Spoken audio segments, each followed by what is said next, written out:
Do you want to give a quick update? I saw the champion names, but with the player icons switched, I did miscall which player was playing which champion. So, welcome to the Solo King. This is a Korean 1v1 tournament featuring all of your favorite players, teams, and champions from this season of Champions. Currently into our final best of 3 of the night as Faker on Azir will be taking on Cain's Kennen. So, some alliteration there.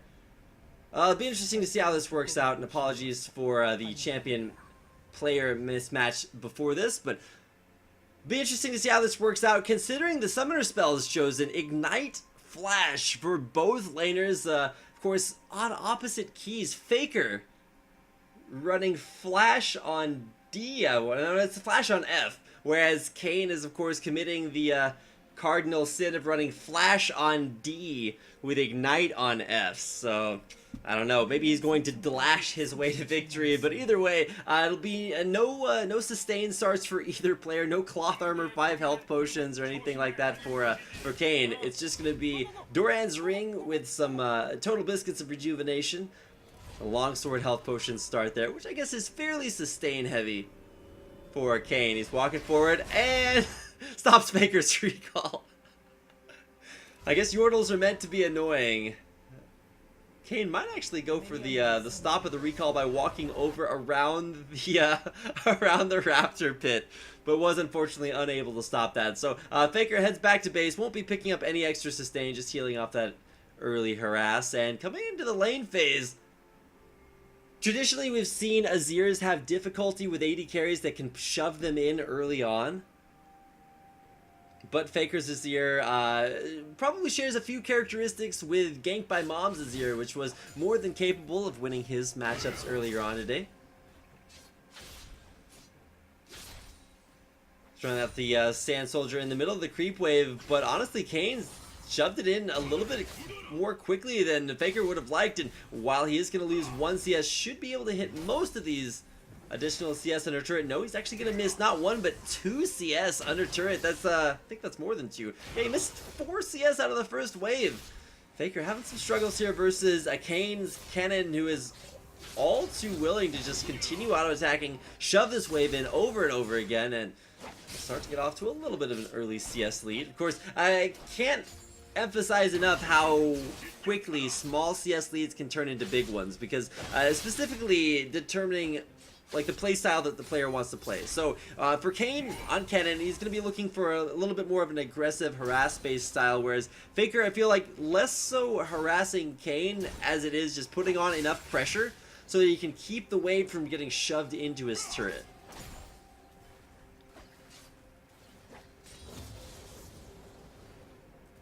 One strategy to keep the wave from shoving into your turret is to go for this like consistent auto attack harass, because when you auto attack, the enemy minions actually hit your body, they don't hit your minions, so your minions survive a little bit longer and can counter push more effectively. Now that being said, it's actually kind of terrible to just take free damage from minions, but if it means getting the wave in a better situation, level 3 gonna dash on in there with the lightning rush. Ignite can be pushed onto there. Is Flash. Will Faker go in for the all-in? If he flashes in, he risks getting hit in the face by a Shuriken. One more auto attack. Faker thinking about the flash. Of course, counter flash available there for Cain.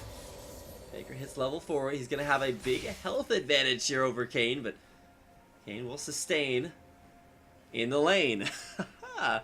Faker, though, probably not a fan of my my rhyme game, but underneath turret, once again, 1 auto attack away from death, and with a big wave of minions pushing in here, Faker gonna get a equally large CS lead.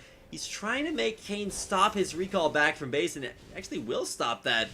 Stay in lane is gonna get a lot of additional experience and gold here. Faker stops his recall as well, so once again, we'll have to shove this wave out while Cain goes back to base.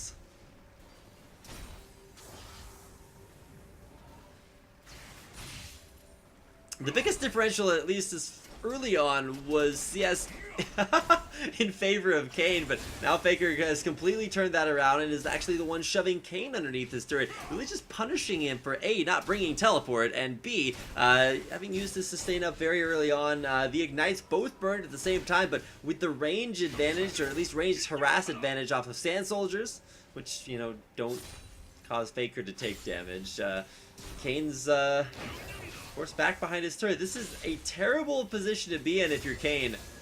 And I'm not sure exactly what he's trying to accomplish here. He might have been looking for Faker to push through the turret, but Cain is just recalling out of sight. Ward placed in the lane there by Faker just to make sure that Cain is actually completely out of there. Heads back to base and whoa, a Fiendish Codex buy. This is the first Fiendish Codex that we've seen out of the entire tournament, and what's almost more interesting than the Codex is Cain's pickup of a Longsword and Amplifying Tome. And if you want to count the number of items to build out of that, I mean, you got Hextech Gunblade, which we'll never see built up in time, Trinity Force as well. But all big ticket items that you're never going to see them combined into. So for Cain's Kennen, Cain has been a player this tournament that has done a number of confusing things. From AP Nasus to Leona picks versus Malzahar. Maybe not things that you would necessarily expect, but we'll see if it is good enough to win this matchup. Holy hell. Sand Soldiers, while they do evaporate a little bit more quickly underneath turret, kind of mission accomplished there for Secret Agent Sand Soldier. Who's already putting the pain down onto Cain's Kennen. Faker, who with the auto attack cancels just for some extra style points, recognizes he is solidly in the lead by almost 20 CS here at 6.5 minutes. Faker might just win off CSing, kind of fighting himself here, just to pick up as much CS as possible. Now 50 to 30 CS, and more importantly, Faker's Azir kills turrets ridiculously quickly. With the use of a Rise on turrets, you get true damage on a turret just by using a skill. You can use it in between your auto attacks. So it's just an incredibly high damage way to kill turrets early on. And so Faker's got a lot of options. Does he win by CS? Does he win by killing the turret? I think turret kill might actually be a little bit more likely. Faker will have to play this carefully. There's the flash in. He's going to get a lot of stuns there. Faker will get that Emperor's Divide, but Ignite is taking down. Is Faker dead from this one? Does have to micro behind the minions just to avoid this Razor Shuriken. The flash in there. He's going to look for the shield. The counter kill. Ignite ticking down there, but Kennen very low as well. Faker will get a level up to level 7. Holy cow, this lane is ridiculous. Faker has already picked up a kill in this lane on my vocal cords, completely devastating them, and we'll look for damage on this turret, spamming out those auto attacks, and I think he just wins the game off this. There's the Arise cast on the turret, and Faker will take down game number 1. Some intense action. He'll spawn a turret of his own there.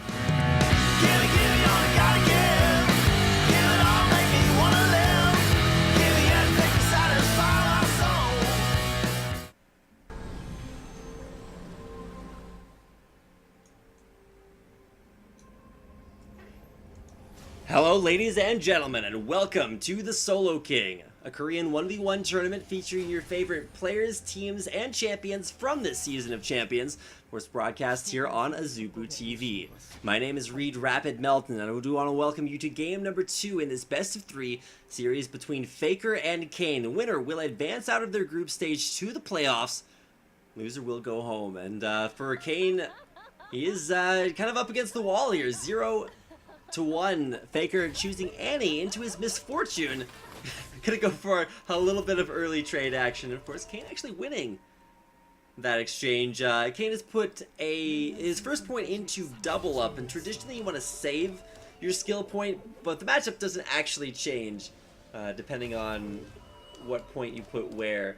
So you're probably gonna go with the same thing early on anyway. Earlier on, we did see Zephyr go for a very interesting misfortune strategy by walking around through the bush, getting a flank onto the mid laner level 1, and putting impure shots damage stacked up as he chased him down using that strut passive. But it's going to be a slightly different situation here for Cain, and what's most interesting here is that he actually didn't go back to base and pick up an extra potion.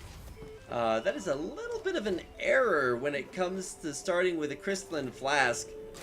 Faker, though, has been... he's starting with a cloth armor and 5 health potions. Faker's Annie builds remind me of Dr. Mundo builds, because he pretty much goes where he pleases as far as itemization is concerned. And You know, Faker's going to take less damage from that cloth armor, but, you know, Doran's rings have really been the start for Faker on most of his champions, and the reason he actually lost his previous Annie game is just off of not having enough straight-up damage, not going for that, the Doran's ring, and now we'll be losing these trades versus Cain's more auto-attack centric Misfortune. Faker continuing just to CS there with Incinerate. Actually does have the CS advantage, so at least that's something that he will have his in favor, at least momentarily, before the number of creeps in lane evens out. Oh, misses a CS there, so he'll go down one early on. Lands a nice stun. There's Incinerate in for the follow-up damage, and to be honest, for Annie, you actually probably want to go for more of a farm-based survival until level 6 strategy, because I don't know a Misfortune out there that in just a solid 1v1 matchup can sustain versus Annie's level 6 burst, specifically if you harass them down with Incinerates earlier on. But you can see the continual Pyromania stuns coming up, and even though they're only like 1.25 seconds, still gives you free trades with you know, Incinerate and Disintegrate. So you're going to like disintegrate them and then incinerate them. I feel like that should be song lyrics. Pretty sure Doa had a band in high school named Disintegrate Incinerate, something along those lines. Would have been kind of a metal band, but I'll have to ask him after this. So if you guys want to tweet at GGDoa and let him know, ask him if that was the case. I'm sure he'll be glad to respond. So Faker being shoved up underneath this turret. Make it rain all over him with those bullets coming down from Arcade Misfortune. What that actually is, I will never know. Misfortune somehow uses her magical powers to cause light to rain down from the heavens, and somehow that light does damage. Great mysteries of the universe here for League of Legends, but as far as the 1v1 matchup between the actual players is concerned, Faker's actually having a little bit of trouble here. He's actually forced to use his Pyromania stun there on just CSing a minion under turret. Actually should be forced to do that quite a bit more as the waves continue to press in. Look at the auto attack for the CS there. Nope. He is still ahead though. Over a full minion wave, and that's with getting shoved into turret.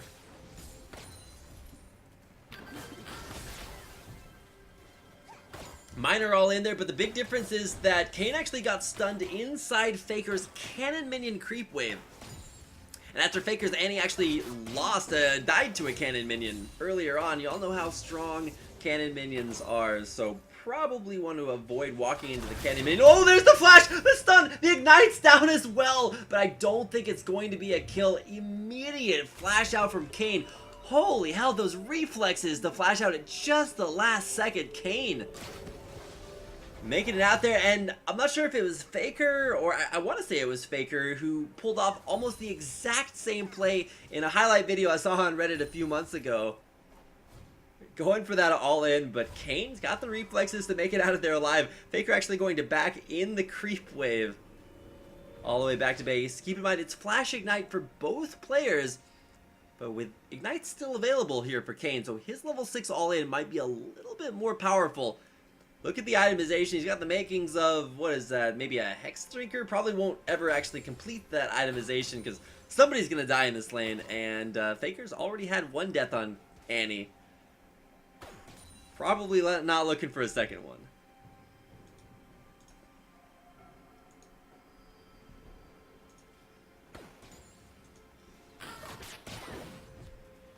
So with Cain's Summoner Spell advantage, he's going to be able to play this matchup maybe a little bit more aggressively. Faker comes back into lane with double Doran's rings and some sustain. So the null magic, or not null magic, yeah, it is null magic mantle, not Negatron cloak quite yet. Faker's still with a lot of damage. I don't think that null magic mantle was the answer here. Faker better store up a Pyromania stun here. If he doesn't, then he's going to be very at risk to bullet time, just being channeled from a range that you won't be able to initiate on. There's level 6. There is Mr. Tibbers. The Pyromania stun's gonna go down. Faker microing forward there in between. Will this be the all-in? Last auto attack is not enough. He's sending. Mr. Tibbers gets pulled back out from underneath that turret. Faker with the all-in, unsuccessful at picking up a kill, but still able to push Cain out of lane. We'll see what Cain can gain from staying in lane, or will Faker be enough of a pain to blow up his brains. That's about all I got. You can add me on Twitter at Eminem. It's my alternate account. But at least for right now, Faker versus Cain, somewhat in Faker's favor. He's about 5 CS advantage, not really anything devastating that can't be made up by Cain. But coming back from base, has completed a Hex Drinker, and similar to the Fiendish Codex that Faker was able to pick up in game number 1, actually represents one of the only second tier items that we actually see being bought here in the Solo King tournament. Decent CS as well, so maybe made possible by CSing like this. But at the same time, Faker's gonna come back from base with now an amplifying tome for even more damage.